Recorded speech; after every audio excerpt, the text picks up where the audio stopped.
जय जय नवल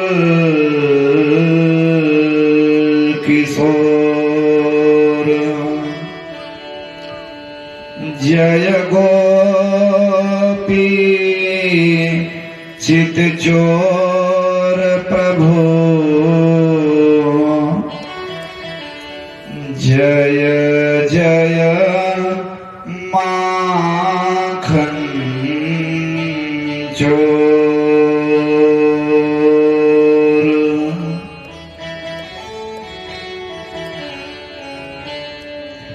आइए श्री हितलाल विराजिए, कथा कहो मति अनुसार, प्रेम सहित गादी धरो, सुमेरो बारंबार।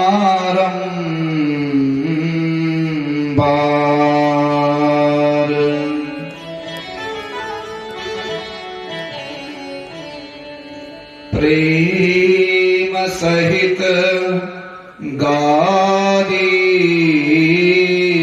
धरो, सुमेरो बारंबार।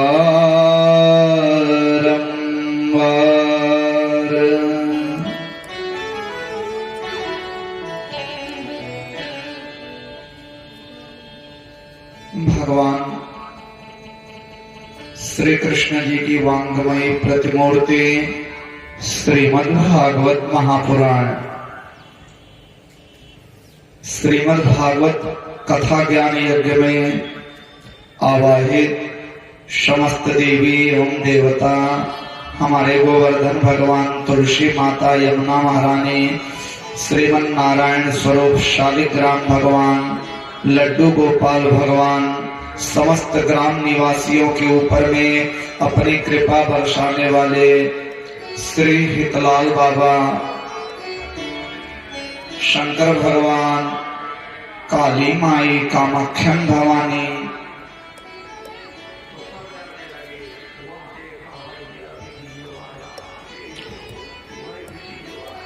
सारे ग्राम निवासियों के प्रतिनिधि जजमान बाबा श्री हितलाल धाम के मुख्य पुजारी, परम धर्मात्मा, परम पुण्यात्मा, परम आदरणीय माननीय श्री डॉक्टर साहब श्री राम पुजारी जी, कथा का श्रवण करने के लिए बहुत ही श्रद्धा से बैठे हुए हमारे क्षेत्र के परम आदरणीय श्री शुक्ला जी,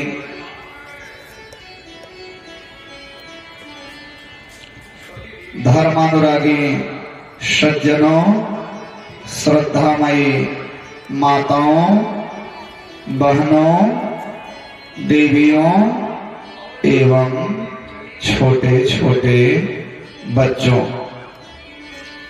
आइए कथा का प्रारंभ करने से पहले 2 मिनट भगवत नाम संकीर्तन करें हम लोग। जीवन को अपना सफल बनाए जा, जीवन को अपना सफल बनाए जा, श्री राम जय जय गाए जा।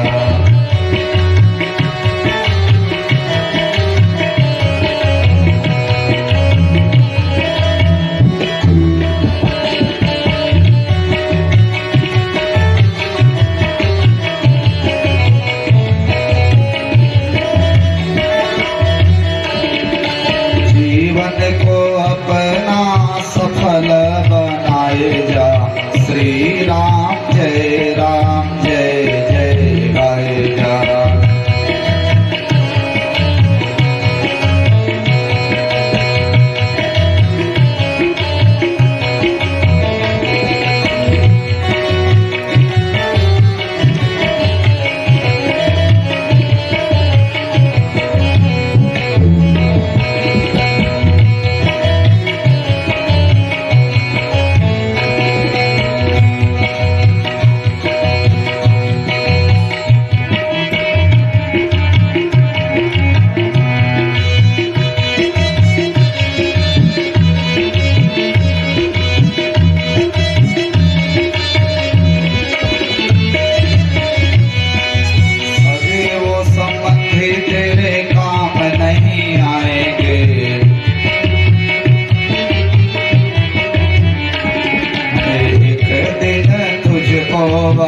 गाए जा। श्री राम जय जय गाए जा।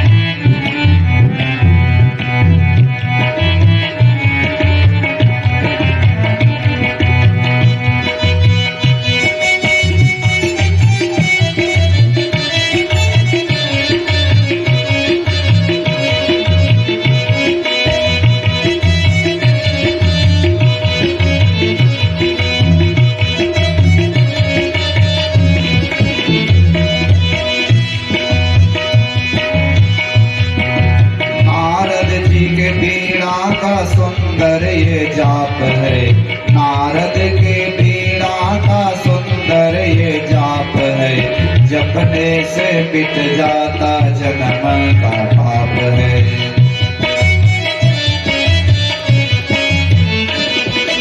जपने से मिट जाता जीवन का पाप है। तू भी मन धीरे धीरे इनसे हटाए जा। तू भी मन धीरे धीरे हरि से लगाए जा।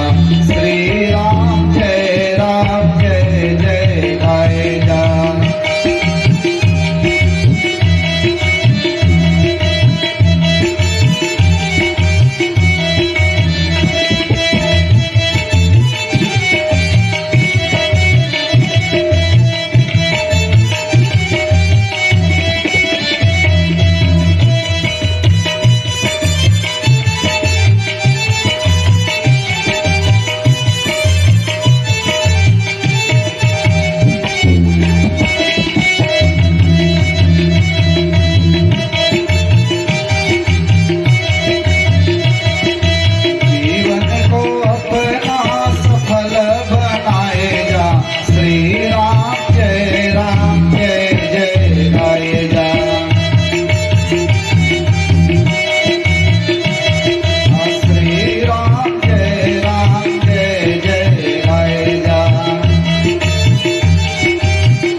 श्री राम जय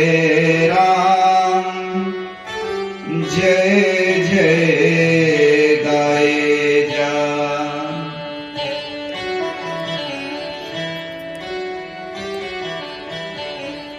श्री राम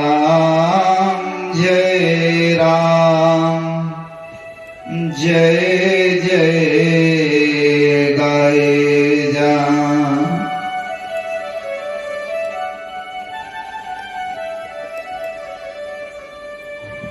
बोले श्री हितलाल बाबा की जय, भागवत भगवान की जय, आवाहित देवी देवताओं की जय। जय जय श्री सीताराम। नमः पार्वती पतये। हर हर महादेव शंभो।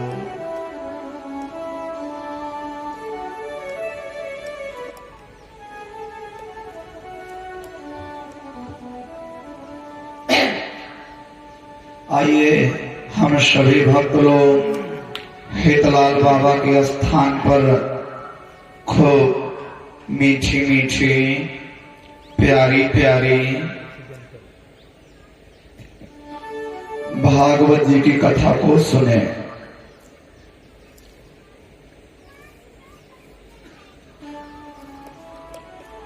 कल की कथा में बड़ा आनंद आया। हमारे श्री नारद जी के पूर्व जन्म की कथा सूत जी सौनकादि ऋषियों को सुनाए और नारद जी वेद व्यास को अपने पूर्व जन्म की कथा सुनाए। पिछले जन्म में नारद जी के जीवन में कितनी गरीबी थी। बेचारे जब 5 साल के हुए बूढ़ी मां भी मर गई, लेकिन भगवान के नाम का गुरु मंत्र जाप करते करते करते करते करते करते करते करते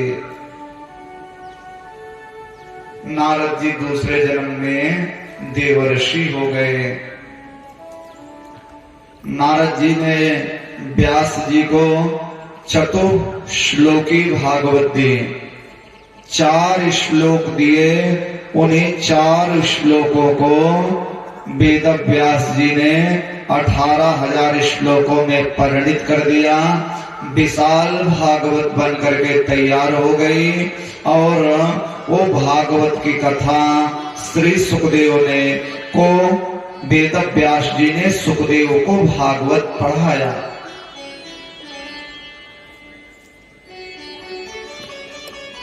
धरती के सम्राट राजा परीक्षित को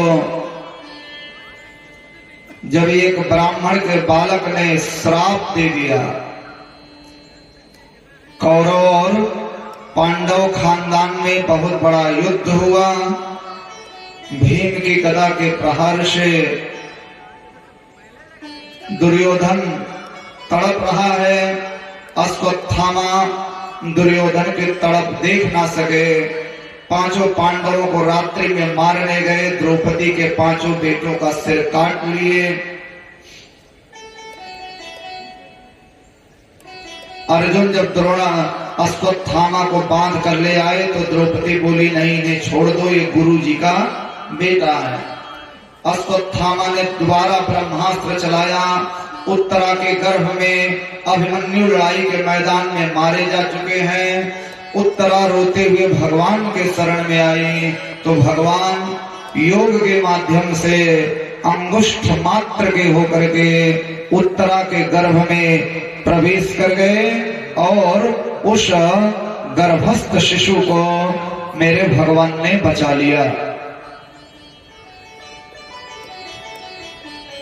भीष्म पितामह का महाप्रयाण हुआ। पांडव राजगद्दी पर बैठे, भगवान श्री कृष्ण द्वारिका चले गए। जिस बालक की गर्भ में रक्षा किए थे, जब उसने जन्म लिया तो ब्राह्मणों ने उसका नाम रखा परीक्षित। धीरे धीरे परीक्षित बड़े होने लगे। यही सब होते होते 32 साल बीत गए और ब्राह्मण के श्राप को बहाना बना करके मेरे भगवान भी इस धराधाम को छोड़ करके चले गए। जब अर्जुन आकर के ये बात युधिष्ठिर से बताए तो युधिष्ठिर इन्हीं परीक्षित को राजगद्दी पर बैठा करके चले गए हिमालय पर, और हिमालय के रास्ते स्वर्ग की यात्रा पांडवों ने संपन्न की। पांडवों का स्वर्गारोहण हुआ। इधर परीक्षित जी ने बहुत सुंदर राज्य किया और एक दिन के बाद जिस समय परीक्षित अपने राज्य की स्थिति को देखने के लिए निकले हैं तो क्या देखते हैं, रास्ते में एक काला काला पुरुष, बिल्कुल ब्लैक,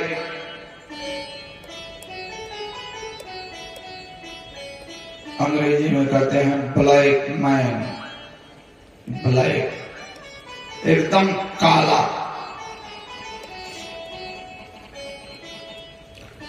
ऐसा काला पुरुष देखने में बड़ा कठोर, बड़ा निर्दयी नजर आ रहा है। उसका बिल्कुल एकदम भयंकर स्वरूप है। ऐसा काला काला पुरुष गाय और बैल को डंडे से मार रहा है। बड़ा पापी है, बड़ा दुष्ट है यह काला पुरुष। गाय और बैल को बड़ी बेदर्दी से मार रहा है।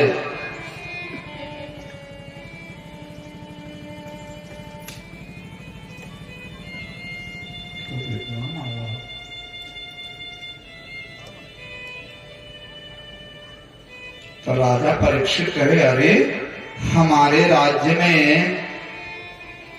गाय और बैल के ऊपर में इस तरीके से अत्याचार। राजा परीक्षित तुरंत बाण लेकर के मारने दौड़े उस काले पुरुष को। ठहर ठहर ठहर ठहर ठहर ठहर ठहर ठहर ठहर, कौन है तू पापी?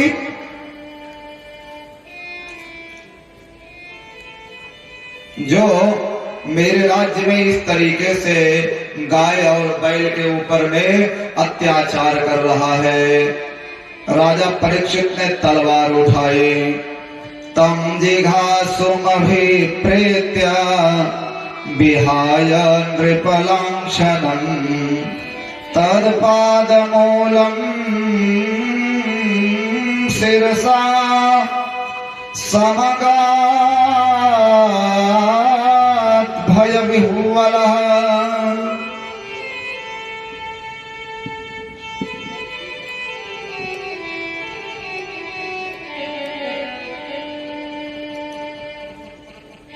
जब राजा ने तलवार निकाली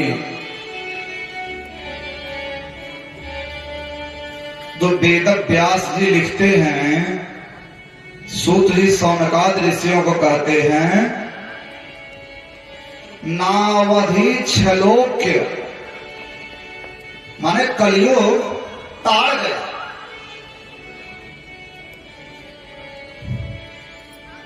भागवत में स्पष्ट है, नावधि क्षलोक्य आह चेदम हसन निवा। राजा गरजते हुए दौड़ रहा, ठहर ठहर, और जब तलवार लेकर के तो कलयुग ताड़ गया। लोग कहते हैं भैया ताड़े रहना इनको, तो कलयुग ताड़ गया कि राजा तो इस तरीके से तलवार लेकर के आ रहे हैं और राजा मुझे मार डालना चाहते हैं, मार डालेंगे। परीक्षित पांडवों के खानदान के हैं, तो जल्दी से कलयुग ने देखा कि अब तो मैं मरा, तो कलयुग ने अपना मुकुट उतार दिया और कलयुग सीधे राजा के पैर पर अपना सिर रख दिया। महाराज, अगर कोई ताकतवर आदमी आपको मारने के लिए आवे, अब आप ये अंदाज लीजिए कि हमसे ज्यादा ताकतवर है, तो वहां अगर आपसे ताकतवर है और आप अपनी ताकत लगाएंगे तब तो फिर खूब खूने जाएंगे आप, ये पक्का। और जब आप अंदाज लीजिए कि ये ताकतवर है तो बोले भैया गलती हुई भाई, तो वो उसको जरूर थोड़ा बहुत मार पड़ जाएगा। अरे भी कुत्ते बिल्ली जो जानवर होते हैं उनको आप मारने के लिए दौड़िए, तो जो चालाक कुत्ते होते हैं पहले अपनी पूंछ सिकोड़ लेते हैं, तो उनको फिर आप नहीं मार पाएंगे। अगर आपके सामने उसने एक दया, एक करुणा ऑटोमेटिक हो जाती है। तो जब इस तरीके से अपना सिर रखा तो राजा डाउन पर गए। जो राजा बहुत गुस्से में थे, ठहर ठहर ठहर, और जैसे अपना सिर रखा, राजा मुझे मत मारो, तब राजा का गुस्सा थोड़ा ठंडा हो गया। बोले पापी, मारे नहीं राजा। फिर बोले पापी, तुमने बहुत बड़ी गलती की है। पांडवों के खानदान में और हमारे राज्य में इस तरीके से गाय और बैल के ऊपर में अत्याचार कर रहा है, तुमने बहुत बड़ी गलती की है। लेकिन जा पापी, मैंने तुझे छोड़ दिया, क्योंकि स्वर्ग जाते समय मेरे दादा पांडवों ने कहा था, परीक्षित अगर कोई तुम्हारी शरण में आ जाए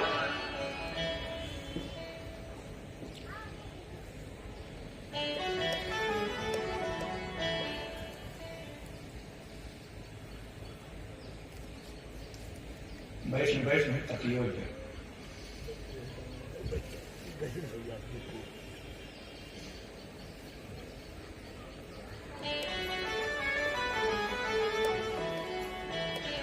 भाव से बोलिए जय श्री हितलाल बाबा।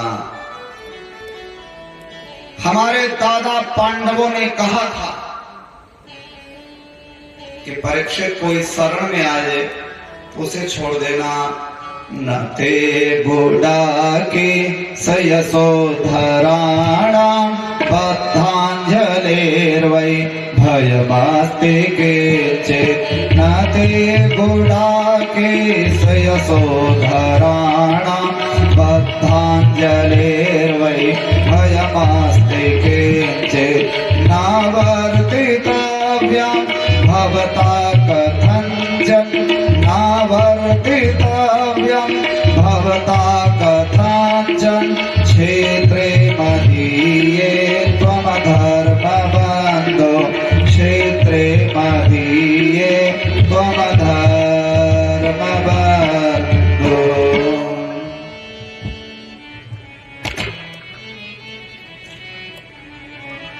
तो तू मेरे सामने हाथ जोड़ करके खड़ा है तो तुझे मुझसे भय नहीं है पापी।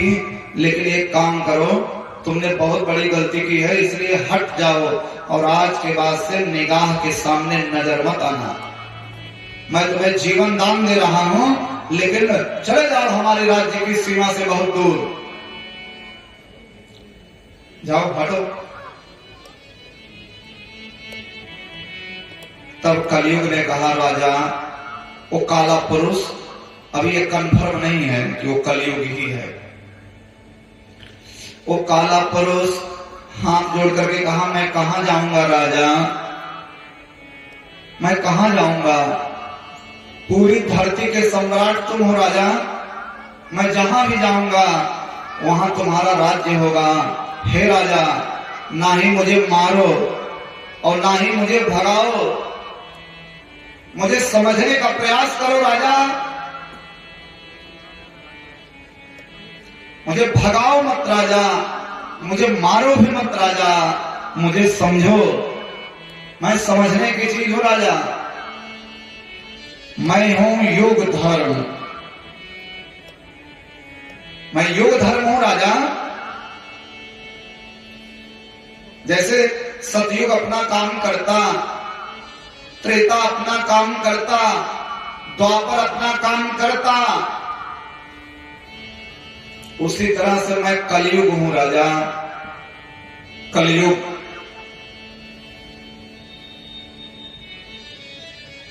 कलयुग मतलब पाप का युग, झूठ का युग, दंभ का युग, पाखंड का युग।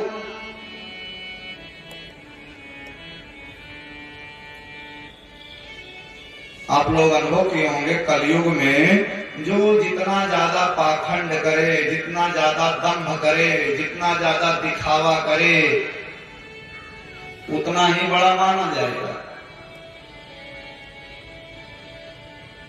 तीन देव तेरा गोहरावे, ये देहाती कहावत है कलयुग में। तीन देव तेरा गोहरावे, तब कलयुग में लेखा पावे।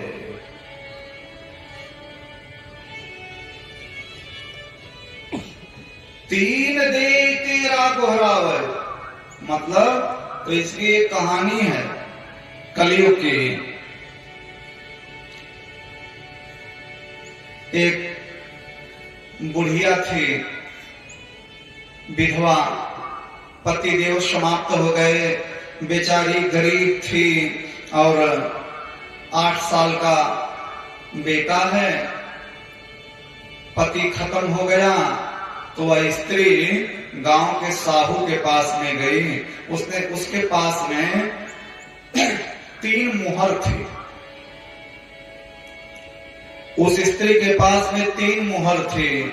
उसने सोचा कि ये 3 मुहर मैं अपने बेटे के लिए बचा करके रख देती हूँ और किसी तरीके से भीख मांग करके, मांग जांच करके किसी तरह से गुजारा करूंगी।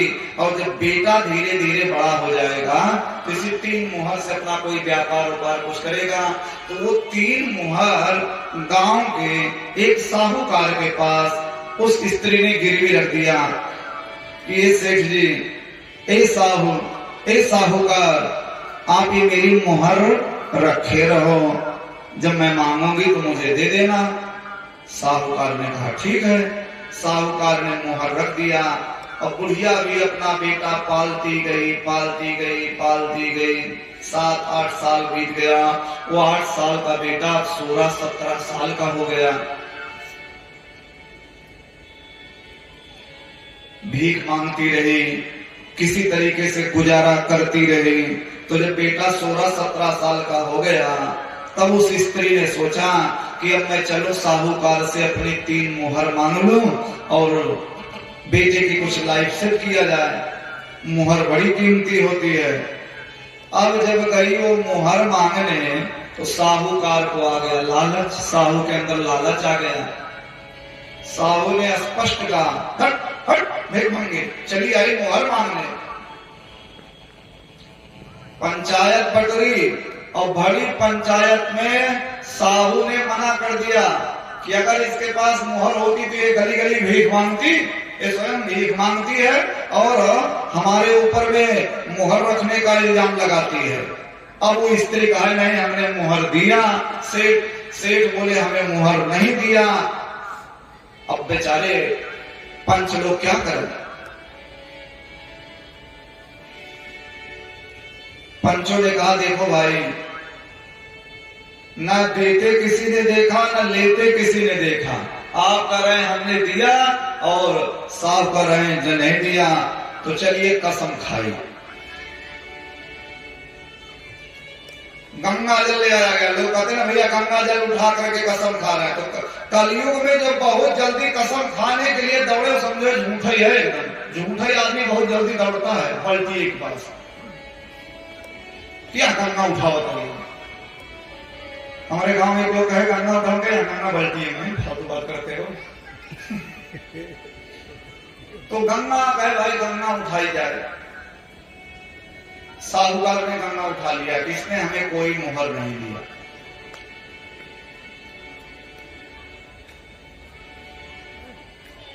बोले हमारा बेटवा मर जाए अगर हम इनका मुहर न दिए होंगे। तो पंचायत ने कहा कि भाई तुम भी गंगा उठाओ। अब वो स्त्री जैसे ही गंगा उठाई, अगर हम इनको मुहर न दिए हों तब तो ठीक है, और अगर दिए हों और जैसे कसम खाई, सही कसम खाई, बेटा गिरा। 16 साल का बेटा तत्काल कसम खाते गिरा और मर गया। अब बेचारी स्त्री रोए।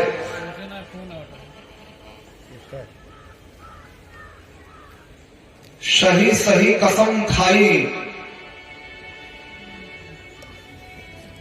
बेटा गिरा, मर गया। अब बुढ़िया बेचारी उसी गंगा के तट पर रो रही है, हे भगवान ये क्या हो गया, हे भगवान ये क्या हो गया। तब छेपक में कथा आती है, एक नाव आ रही थी। नाव ने कहा माता जी क्यों रो रही हैं? तो बोले भैया हम कसम खाए, सेठ को मुहर दिए थे, सेठ मना कर दिए और ऐसी ऐसी हमारी दास्तान है, हमारा फैसला नहीं हो रहा है, हमारे साथ अन्याय हुआ। तब उस नाव ने कहा देखिए ऐसा है माता जी, हम सतयुग की नौका हैं, आप इंतजार करिए, इसके जस्ट पीछे त्रेता की नौका लगी हुई है, वो फैसला कर देगी। आप अभी लाश को जलाइएगा मत, हम तो फैसला नहीं कर पाएंगे, हम सतयुग की नौका हैं, त्रेता की नौका पीछे लगी हुई है। बुढ़िया रोती रही, लाश लेकर के बैठी रही। तब तक एक नौका और आई। क्या हुआ माता जी? पूरी दास्तान बताई। तो त्रेता की नौका ने कहा कि देखो हम तो त्रेता की नौका हैं, फैसला नहीं कर पाएंगे, लेकिन आप चिंता मत करिए, पीछे जस्ट द्वापर की नौका आ रही है। द्वापर की नौका आएगी, स्त्री ने अपनी पूरी दास्तान बताई तो द्वापर ने कहा हम भी फैसला नहीं कर पाएंगे, लेकिन माता जी आप इस लाश को सुरक्षित रखिए, मेरे जस्ट पीछे कलयुग की नौका आ रही है, फैसला कर देगी आपका। आपका फैसला हो जाएगा। कलयुग की नौका आई। बुढ़िया ने पूरी दास्तान बताई। उस स्त्री ने जब पूरी दास्तान बताई, रोने लगी, तब कलौ ने कहा, कलौ की नौका ने कहा ऐसा है माता जी आपने गलती किया, आपने कितनी मोहर दिया था? बोले 3 मोहर। बोले जाइए बेटे की लाश लेकर जाइए, फिर पंचायत बुलाइए और कहिए भैया हम भूल गए थे, हम 3 मोहर नहीं दिए थे, हम इनको 13 मोहर दिए थे।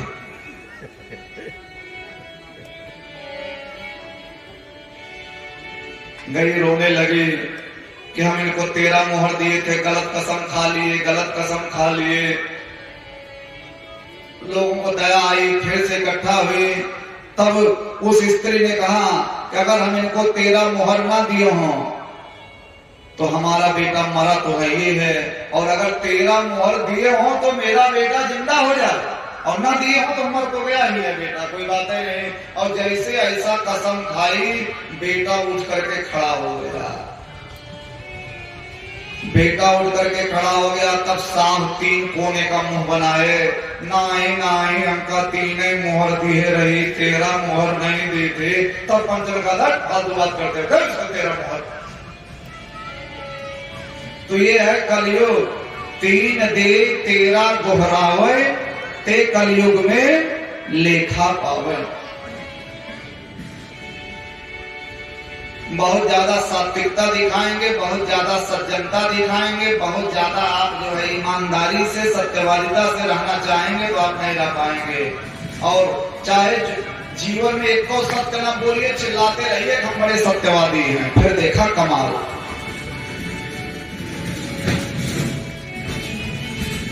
तो उस काले पुरुष ने कहा, हे राजा परीक्षित आप मुझे समझो,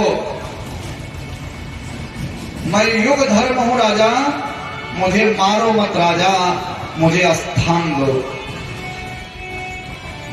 तब राजा परीक्षित ने कहा, पापी तो बहुत बड़ा पापी है, इसलिए जाओ मैंने तुम्हें 4 स्थान दिया। अभ्यर्थितास्तदा तस्मै, अभ्यर्थितास्तदा तस्मै स्थानानि कलये ददौ। द्योतं पानं स्त्रियः सूना, यत्रा धर्मश्चतुर्विधः।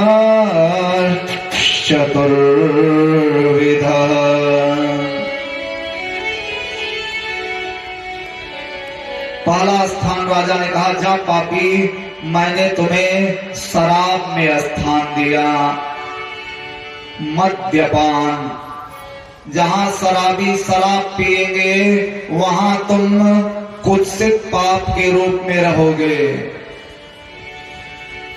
यत्रा धर्मश्चतुर्विधा, ये सब अधर्म के स्थान हैं, पाप के स्थान हैं।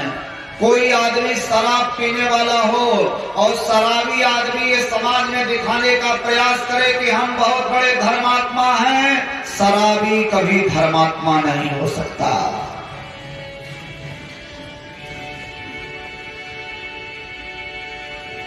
शराब पीने वाला आदमी, नशा करने वाला आदमी, किसी भी प्रकार का नशा करने वाला आदमी, शराब पीने वाला आदमी कभी भी धर्मात्मा नहीं हो सकता। किसी कीमत पर नहीं हो सकता, किसी अर्थ में नहीं हो सकता। ये सब अधर्म के स्थान हैं। दूसरा स्थान दिया मधुशाला, मद्यपान, और दूसरा स्थान दिया द्योतम, जहां जुआ खेला जाता है। कोई आदमी जुआरी हो, जुआरी आदमी भी कभी धर्मात्मा नहीं हो सकता, शराबी भी धर्मात्मा नहीं हो सकता, जुआरी भी धर्मात्मा नहीं हो सकता। और तीसरा स्थान राजा परीक्षित ने दिया जहां मांस का क्रय और विक्रय होगा, जहां मांस बेचा जाएगा या मांस खरीदा जाएगा और जहां मांसाहार का सेवन होगा, मांसाहार करने वाला आदमी भी कभी धर्मात्मा नहीं हो सकता। और चौथा स्थान है वधूशाला। वधूशाला किसे बोलते हैं? आजकल कलयुग में फैशन चला हुआ है डीजे का, यही है वधूशाला, जहां भद्दे भद्दे गीतों पर डांस होता है, नृत्य होता है। वहां राजा परीक्षित ने कहा कि तुम कुत्सित पाप के रूप में रहोगे। तो आजकल देखिए कलयुग में क्या हालत है, डीजे बज रहा है, बैंड बाजा बज रहा है, और जितने खराब से खराब संगीत हैं, खराब से खराब संगीत का सेवन हो रहा है। एक तरह से देखिए तो एक ध्वनि प्रदूषण है।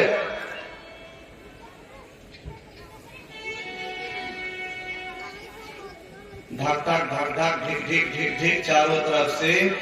अच्छे संगीत का भी बहुत बड़ा महत्व होता है। संगीत किस राग में सुना जाए, किस समय कौन सा संगीत बजना चाहिए। बहुत आगे जब आप जाएंगे तो आपको रियलाइज होगा कि हम खराब संगीत सुनना हमारे लिए कितना हानिकारक रहा।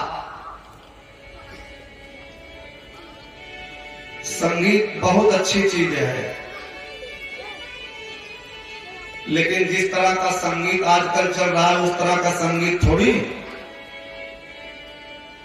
ये संगीत नहीं है, संगीत के नाम पर ये ध्वनि प्रदूषण फैला हुआ है, इसको संगीत नहीं कहते।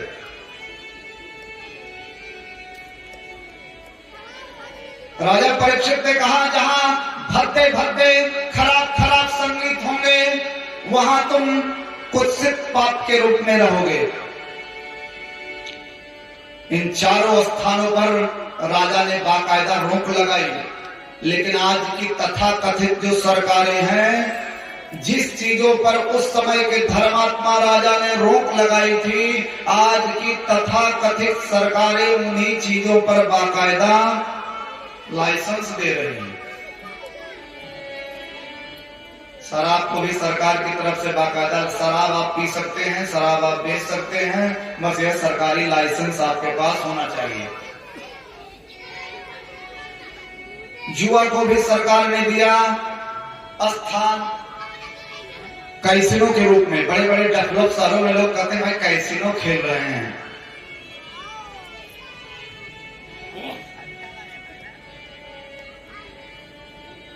पशु हत्या भी हो ही रही है बाकायदे, जिसके पास लाइसेंस है सरकार इस पर भी बाकायदा लाइसेंस जारी कर रही है।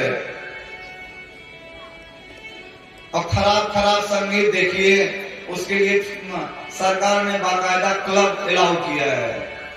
बड़े बोले कहाँ जा रहे हैं, बोले क्लब जा रहे हैं, बड़े बड़े डेवलप शहरों में क्लब में जा रहे हैं। क्लब में क्या होता है, इतना भद्दे भद्दे संगीत बजते हैं। ये चारों स्थान अधर्म के हैं। अमोनि पंच स्थानानि यधर्म प्रभवः कलिः औत्तरेण दत्तानि न्यावस तन्निदेशकृत।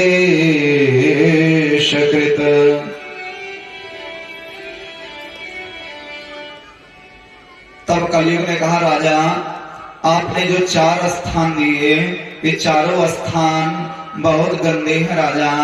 एक आध बढ़िया स्थान भी दे दो ना राजा। देखो राजा, माना कि मैं बहुत खराब हूं, माना कि मैं बहुत बुरा हूं, लेकिन मेरे पास एक गुण है राजा।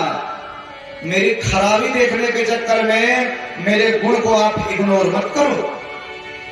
मेरे पास में एक बहुत बड़ा गुण है राजा, तुमने मेरी केवल गलती देखी। तो राजा ने कहा तुम्हारे पास गुण क्या है?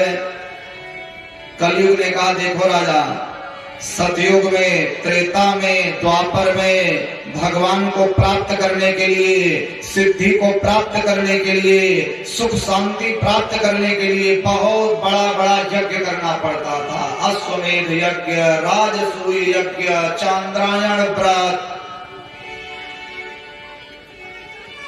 लेकिन कलयुग में व्यक्ति कोई यज्ञ ना करे, कोई पूजा ना करे, कोई पाठ ना करे, कोई यम सम नियम संयम ना करे, लेकिन कलयुग के जो भक्त होंगे वो अगर एक बार भगवान का नाम ले लेंगे तो कई अश्वमेध यज्ञ के बराबर होगा। ये मेरा पीटो पावर है। कलयुग केवल नाम आधारा, कलयुग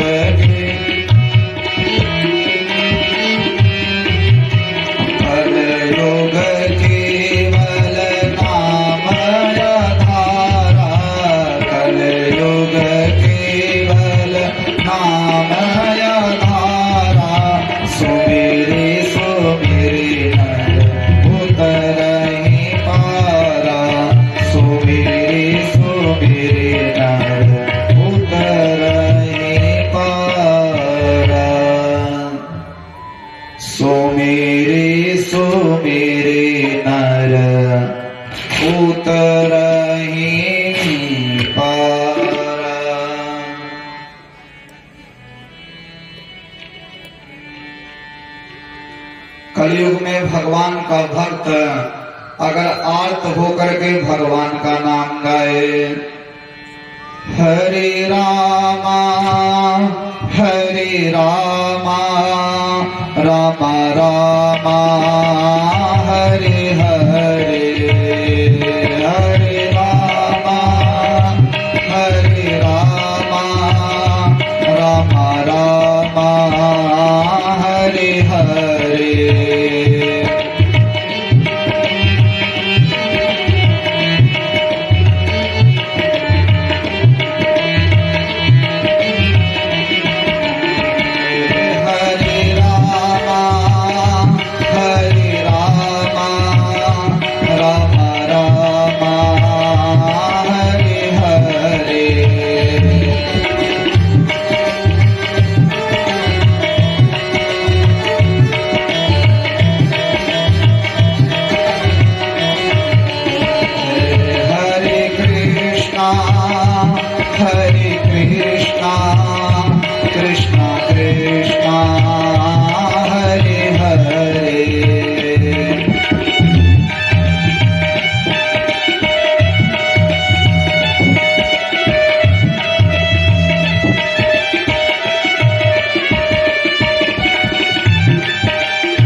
तो केवल एक बार आदमी कलयुग में भगवान का नाम लेगा तो उसका उद्धार हो जाएगा राजा। इसलिए मुझे कोई एक अच्छी जगह दे दो। राजा परीक्षित ने देखा कि ये तो बहुत बड़ा गुण है, भगवान के भक्तों को बड़ी सुविधा होगी। तब राजा परीक्षित ने कहा, जाओ देखो तो बहुत बड़ा पापी है, लेकिन मैंने तुम्हें एक स्थान बढ़िया दिया, सोने में।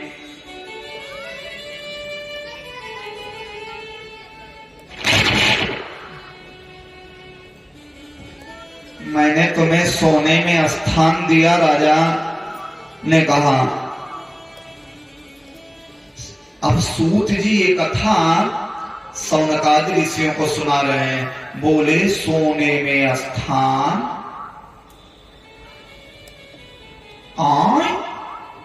सोने में स्थान। कलयुग माने पाप। हाँ, कलयुग माने पाप। और सोना, सोना तो भगवान का रूप है। भगवान ने अपने मुंह से कहा है, अपने मुखारविंद से भगवान अर्जुन को जब गीता सुना रहे थे तो भगवान ने स्वयं कहा, हे अर्जुन, धातूनां कांचनोस्मि। अर्जुन, धातुओं में मैं सोना हूं। और वेद में भगवान का एक नाम है हिरण्यगर्भ। हिरण्य माने सोना, जिसके गर्भ में सोना हो, अस्तु हिरण्यगर्भ।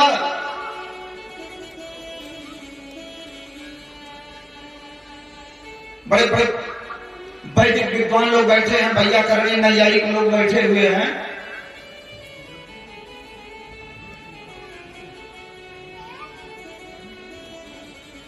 तो पंडित जी लोग मंत्र पढ़ते हैं, हिरण्यगर्भः समवर्तताग्रे भूतस्य जातः पतिरेक आसीत् सदाधार पृथ्वीं द्यामुते मां कस्मै देवाय हविखा विधेम। तो जिसके गर्भ में सोना हो, सोना भगवान का रूप है। कभी कभी क्या होता है कि भक्त लोग, गृहस्थ भक्त लोग, कभी कभी क्या होता है, कुछ ऐसी व्यवस्था बन जाती है कि सबको परदेश रहने की मजबूरी हो जाती है। पैतृक घर में ताला लग जाता है, भाई छोटा परिवार है, पति पत्नी दोनों साथ और बच्चे भी पढ़ने के लिए शहर चले गए। कभी कभी ऐसी सिचुएशन आती है।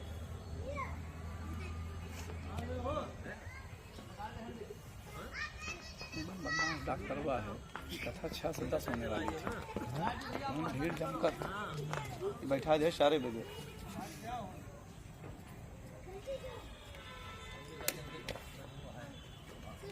बहुत बड़ा नेता है, हम पहचानते ही नहीं हैं। उनसे जो तो बताया ना, तो हम जाने नेता हैं के हैं।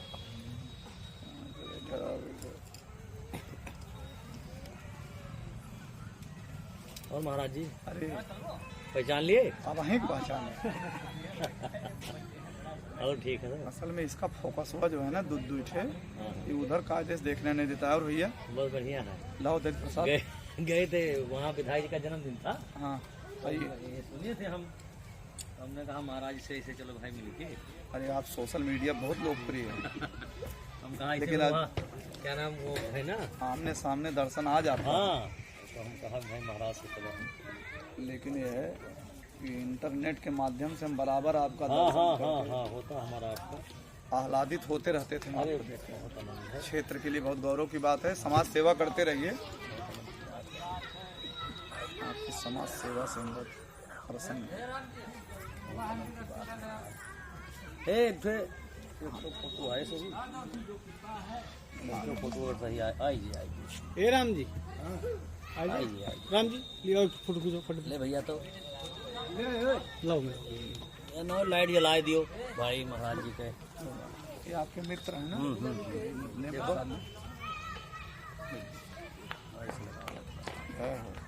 जय तितराज फणिराज अवतार रमणे प्रबल पाषंड तमो हरण मानव विजयी अवतार से आएगा। विजयी भव विजयी भव। फोन आएगा कि फोटो को आएगा।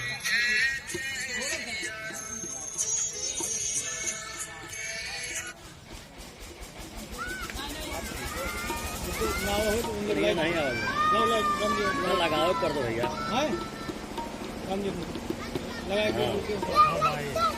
अब आए बच्चे थैंक यू महाराज के। अब आए बढ़िया अपन गावत रहा। जय तितराज फणिराज अवतार रमणे प्रबल पाषंड तमो हरण मानव विजयी भव विजयी भव विजयी भव। मुलाकात हुई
तो कभी कभी क्या होता है, तो भक्तों को रहना पड़ जाता है परदेश, घर में लग जाता है ताला, और जिस घर में ताला लग जाता है दिया नहीं जलता है।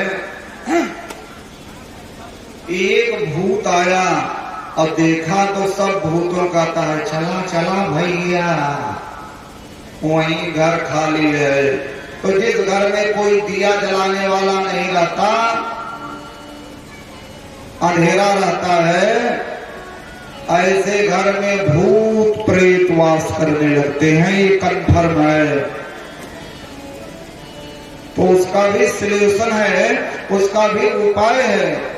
अगर घर में रहने वाला कोई ना हो, ताला लगाने की मजबूरी आ जाए, तो घर में जो पूजा घर है वहां सोने का एक टुकड़ा रख दीजिए।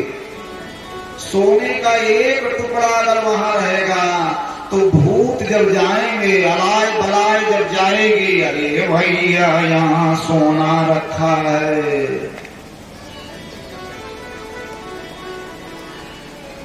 सोने का एक भी टुकड़ा अगर घर में रहेगा तो अलाय बलाय भूत प्रेत आज व्याधि ये घर में आ नहीं सकते, क्योंकि सोने में भगवान का वास है। तो सौनकादि ऋषियों ने कहा, सूत जी जब सोने में भगवान हैं तो फिर कलयुग कैसे आ सकता है? तो बोले देखो ऐसा है, सोने में भगवान हैं। भगवान कहाँ कहाँ हैं? सोने में भगवान है, चांदी में भगवान है, रुपए पैसे में भगवान है, धन संपत्ति में भगवान है, खेत खलियान में भगवान है, गृह लक्ष्मी होती है, राज्य लक्ष्मी होती है, सब में भगवान है। लेकिन कैसा सोना? जो ईमानदारी से कमाया जाता है, ईमानदारी से जो भी रुपया पैसा धन दौलत सोना चांदी ये कमाई जाती है, ऐसे सोने में भगवान वास करते हैं। ईमानदारी से भैया आप अगर 10 रुपए भी कमाओगे तो आप बहुत सुखी रहोगे, और बेईमानी से अगर आप 10 करोड़ कमाओगे फिर भी आप सारे जीवन परेशान रहोगे।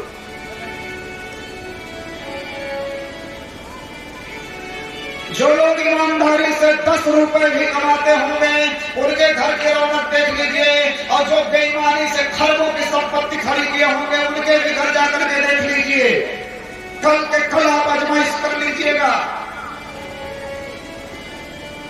बेईमानी का रुपया कभी फलता होता नहीं है। बेईमान आदमी ऐसे ही भटकता है समाज में जिस तरह से कुकुर भटका है, उसको जीवन में कभी शांति नहीं मिलती है।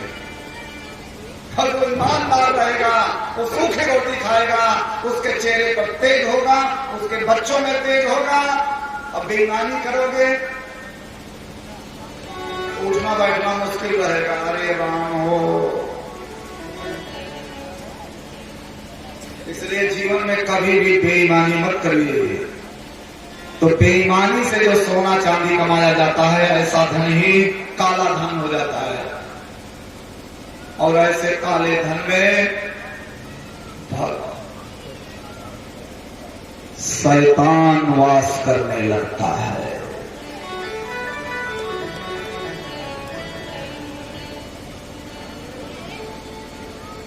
इसलिए बंधुओं, जीवन में कभी भी ये मत देखिए कि फलाने बहुत अमीर हो गए, हम बहुत गरीब हो गए।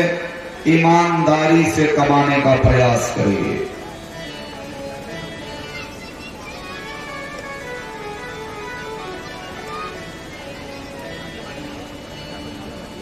अच्छा, वो कहावत है ना कि भैया हमारे खून पसीने की कमाई है।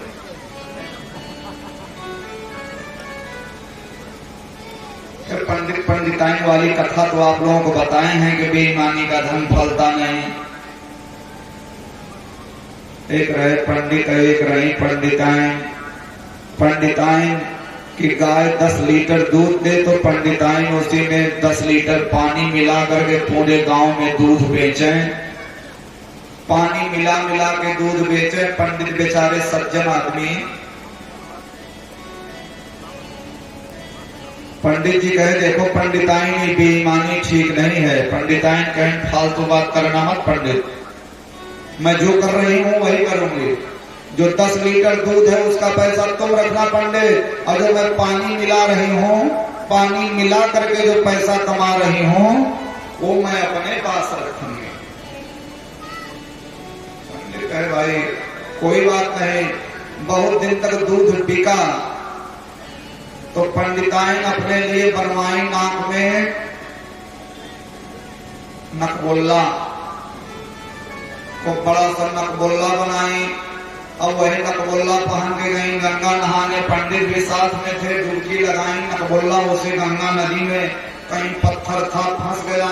पंडिताइन निकली चिल्लाते हुए, अरे भाई मावी, अरे दैया दैया।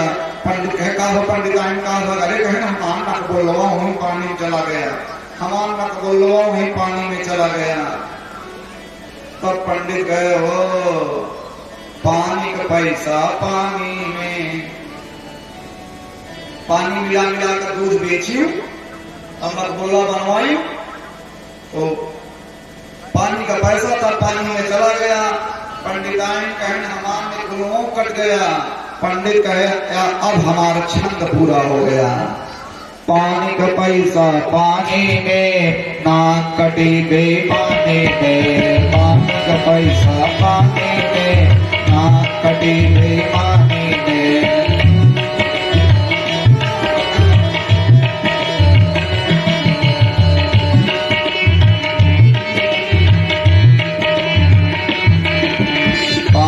पैसा पानी में, नाक कटी बेईमानी में।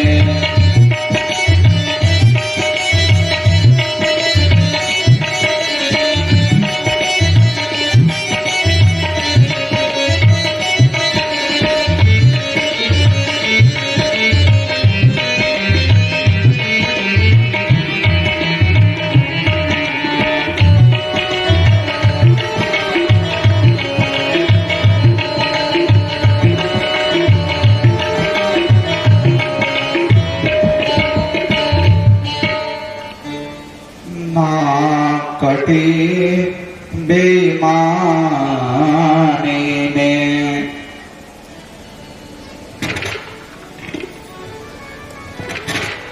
तो बेईमानी से रुपया पैसा सोना चांदी जो होगा उसमें कलयुग वास करेगा, और जिस चीज में कलयुग आएगा वहां फिर आपको सुख शांति नहीं मिलेगी। इसलिए ईमानदारी,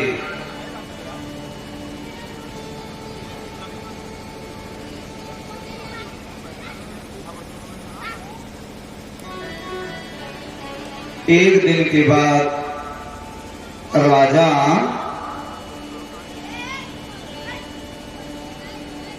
स्थान दे दिए सोने में कलयुग को। एक दिन राजा संयोग से सोने का मुकुट पहने, और जैसे सोने का मुकुट पहने कलयुग को मौका मिल गया और कलयुग राजा के सिर पर बैठ गया।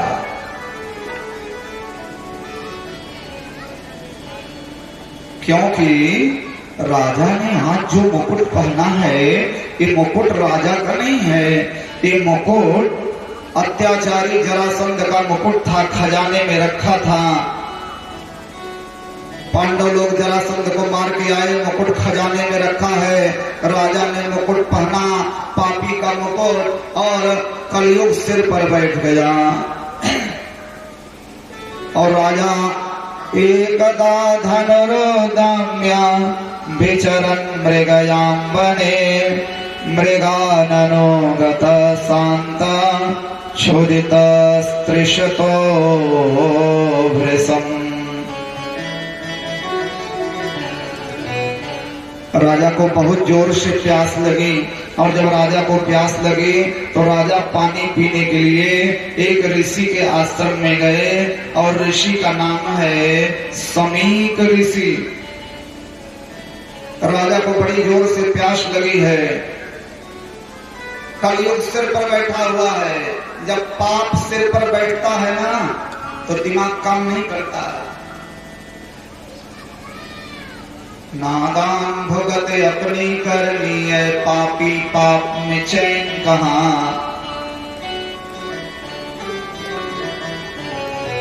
राजा गए, प्यासे थे, कलयुग सिर पर है। राजा ने कहा, जी ऋषि जी मुझे पानी दो, मैं धरती का सम्राट राजा परीक्षित बड़ा प्यासा हूँ। हाँ हाँ, मुझे पानी दो।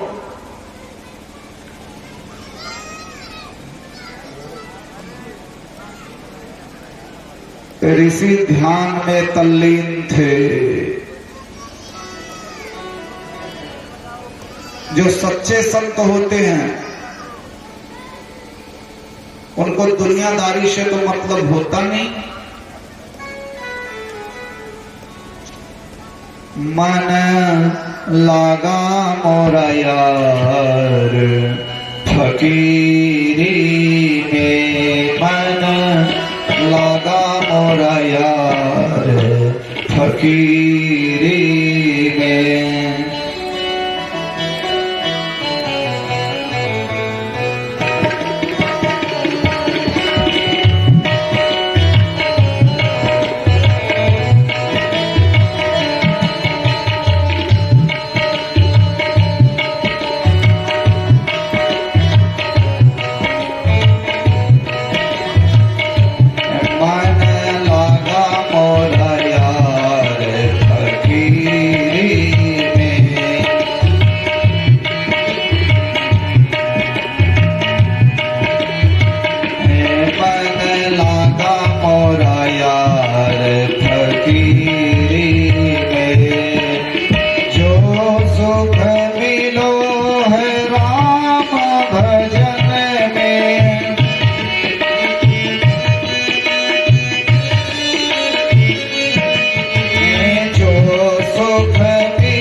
सच्चे संत होते हैं ना, सच्चे संत, वो केवल भगवान से मतलब रखते हैं, और संत की जो मस्ती होती है वो अलग होती है। वह रे मौज फकीरा दी, वह रे मौज फकीरा दी, वह रे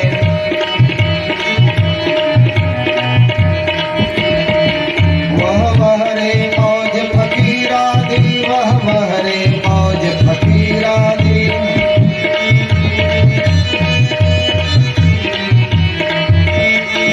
वह रे मौज फकीरा दी, वह रे मौज फकीरा दी।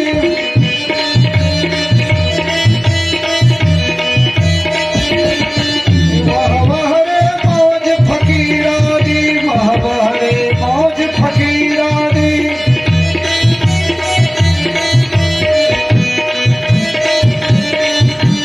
कभी चबाए चना चबे ना, कभी लपट दे खीरा दे।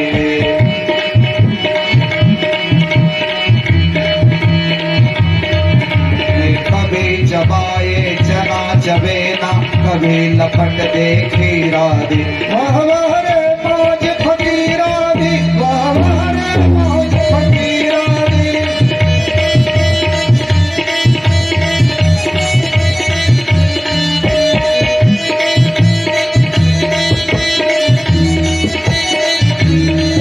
वह रे मौज फकीरा दी, वह रे मौज फकीरा दी, वह रे मौज फकीरा दी।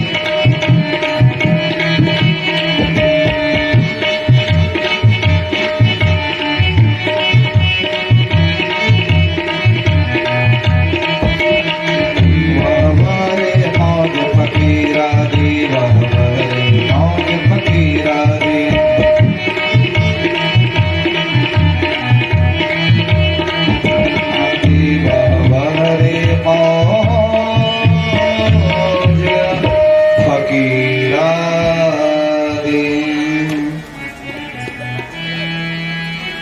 एकदम भाव से बोले जय श्री लड्डू गोपाल।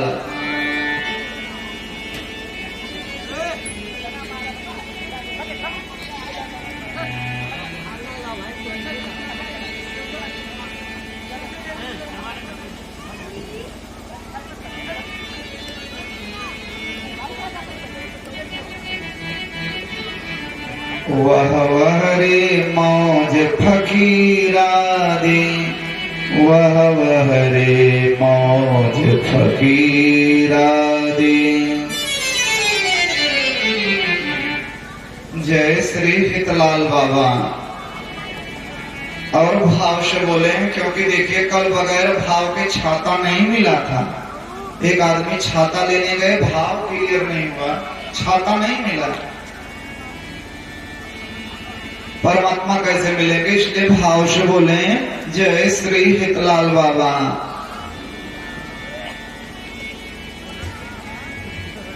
राजा बोले जी ऋषि जी, मैं राजा हूँ, मैं प्यासा हूँ, मुझे पानी दो। ऋषि बेचारे ध्यान में तल्ले, तो राजा के सिर पर पाप सवार था। कलयुग माने पाप, और जब पाप भैया सिर पर बैठ जाता है ना, तो वेद, अगर कोई आदमी वेद की निंदा करने लगे, शास्त्र की निंदा करने लगे, पुराण की निंदा करने लगे, माता पिता से ईर्ष्या करने लगे, साधु संत महात्मा से ईर्ष्या करने लगे, किसी ब्राह्मण वैदिक विद्वान से अगर उसे ईर्ष्या होने लगे, तो समझो कि पाप बैठ गया है सिर पर। राजा बोले देखो देखो देखो देखो कितना बड़ा पापा बन करके बैठा है। भला बताओ, मैं इतने बड़े देश का राजा और इस बाबा से पानी मांग रहा हूं, इतना बड़ा ध्यानी हो गया है।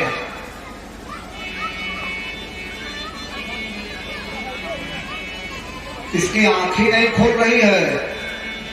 राजा ने मरा हुआ सांप ऋषि के गले में लपेट दिया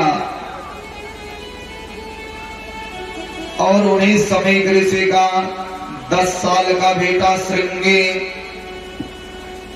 सरोवर में बच्चों के साथ खेल रहा है। कुछ बच्चे दौड़ते हुए गए, श्रृंगी श्रृंगी तुम्हारे पिता के गले में राजा ने मरा हुआ सांप लपेट दिया। तब श्रृंगी ने कहा, जिस राजा ने मेरे पिता के गले में मरा हुआ सांप लपेटा है, आज के 7 दिन बाद तक्षक नाग के काटने से ऐसे राजा की मृत्यु हो जाएगी।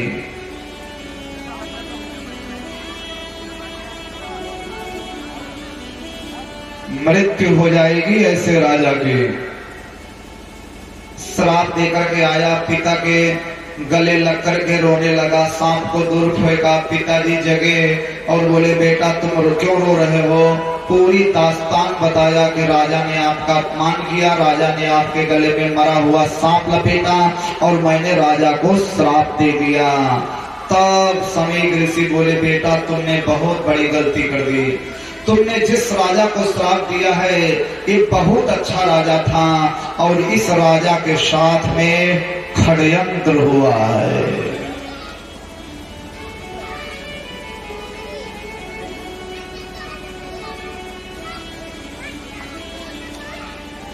कभी कभी जब व्यक्ति के साथ में षड्यंत्र होने लगता है तब भी सज्जन आदमी उस षड्यंत्र में अपने लक्ष्य से भटक जाते हैं। इस राजा के साथ में षड्यंत्र हुआ है बेटा, षड्यंत्र हुआ है। तब श्रृंगी ने कहा, पिताजी मैंने तो श्राप दे दिया।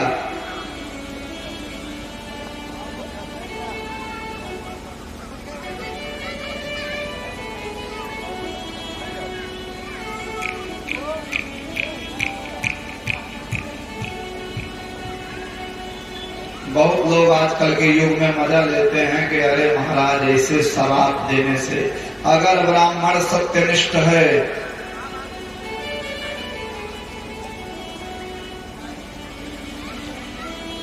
कर्मकांडी ब्राह्मण है, सत्यवादी ब्राह्मण है, लोभी नहीं है, लालची नहीं है, दम्भी नहीं है, भगवान की सेवा कर रहा है, संध्या बंदन कर रहा है, दुनिया से मतलब नहीं है, राजनीति से उसे मतलब नहीं है, ऐसा ब्राह्मण जो अपने ब्राह्मणत्व पर कायम हो, ऐसा कर्मकांडी ब्राह्मण को सताने का प्रयास करोगे, सोचोगे कि शराब और आपसे कुछ होता, शराब दे देगा तुम्हारे पूरे खानदान का नाश हो जाएगा। शराब मुंह से नहीं दिया जाता है। किसी भी गरीब, किसी भी कमजोर का जब आप रोया सताओगे तो उसके रोए से जो आह निकलती है वो तुम्हारे पूरे परिवार को भस्म कर देगी।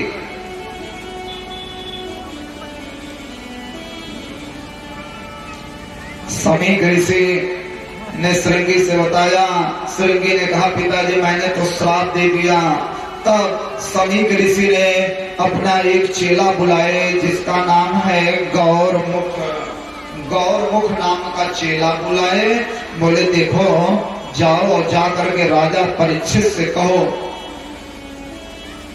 कि मेरे नादान बेटे ने उन्हें श्राप दे दिया है, राजा की अकाल मृत्यु होगी।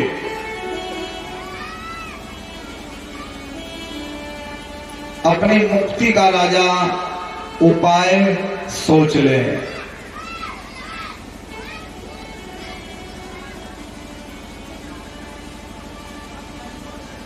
84 लाख योनियों में भटकने के बाद ये मानव का शरीर मिला है भैया। 84 लाख योनियों में भटकने के बाद